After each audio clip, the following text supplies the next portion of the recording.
ठाकुर श्री बांकेबिहारी मंदिर में श्रद्धालुओं की सुविधा और सुरक्षा के दृष्टिगत याची अनंत शर्मा द्वारा उच्च न्यायालय में दायर जनहित याचिका पर सुनवाई करते हुए उच्च न्यायालय की डबल बेंच ने जिला प्रशासन द्वारा तैयार की गई कार्ययोजना को परखने के लिए हाई कोर्ट के रिटायर्ड जस्टिस सुधीर नारायण अग्रवाल को नामित किया है।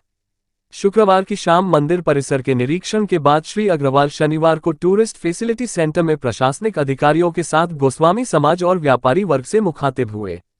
गोस्वामी समाज के प्रतिनिधिमंडल ने शासन द्वारा प्रस्तावित कॉरिडोर की रूपरेखा पर आपत्ति जताते हुए कहा कि कॉरिडोर के नक्शे व अन्य प्रस्तावों को मंजूरी देने से पहले मंदिर के सेवायत गोस्वामी समाज और स्थानीय लोगों से सामंजस्य बनाया जाए, जिससे मंदिर की परंपरा और धार्मिक नगरी की प्राचीनता बरकरार रह सके।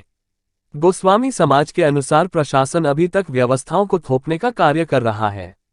इसी क्रम में व्यापारी वर्ग के प्रतिनिधिमंडल ने भी कॉरिडोर के संभावित नक्शे को अनुचित ठहराते हुए सर्वसम्मति से योजना बनाने की बात कही। मेरा नाम रजत गोस्वामी है, राजभोग सेवायत हूँ ठाकुर बांकेबिहारी जी मंदिर का। आज जो मीटिंग हुई, इस मीटिंग में मुख्य व्यवस्था इस चीज़ को लेकर के थी कि क्राउड मैनेजमेंट किस तरीके से करा जाए। माननीय सेवानिवृत्त न्यायाधीश महोदय के समक्ष ये मीटिंग हुई, जिसमें हम लोगों को भी आमंत्रित किया गया और सुझाव मांगे गए। सुझाव में हमारी तरफ से पूरा एक लिखित ब्यौरा विद मैप श्री गौरव गोस्वामी शयनभोग सेवा अधिकारी के द्वारा प्रेषित किया गया। और उस जो पूरा दर्शन व्यवस्था थी, उस दर्शन व्यवस्था से हम राजभोग सेवायत भी पूरी तरीके से संतुष्ट हैं। ये दर्शन व्यवस्था पूर्व में एज ए डेमो करीबन 3 से 4 दिन लगातार पूर्व एसएसपी महोदय के द्वारा कराई गई थी।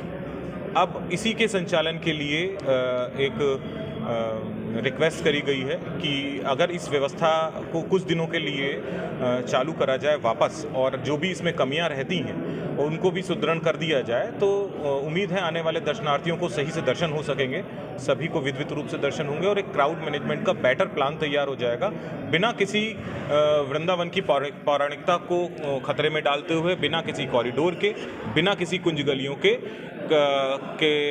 ख़त्म करते हुए जो है ये क्राउड मैनेजमेंट संभव है, जो प्रशासन की मदद से किया जा सकता है और जो हुआ पूर्व में। तो आप बात को दर्शन का समय बढ़ा दिया है? जी नहीं, हम बिल्कुल पक्ष में नहीं है दर्शन के समय बढ़ाने के लिए। दर्शन जितना टाइम है वो सफिशिएंट है, उसी दर्शन के समय में ही जो है दर्शनार्थियों को दर्शन कराने चाहिए। ये नहीं होना चाहिए कि दर्शनार्थियों के लिए बिहार जी के आराम में किसी तरीके का खलल उत्पन्न हो, ना उसका अधिकार हमें है और ना ही शायद कोई ठाकुर जी महाराज का असल भक्त होगा, वो नहीं चाहेगा कभी भी कि वो अपने स्वार्थ के लिए बिहार जी महाराज के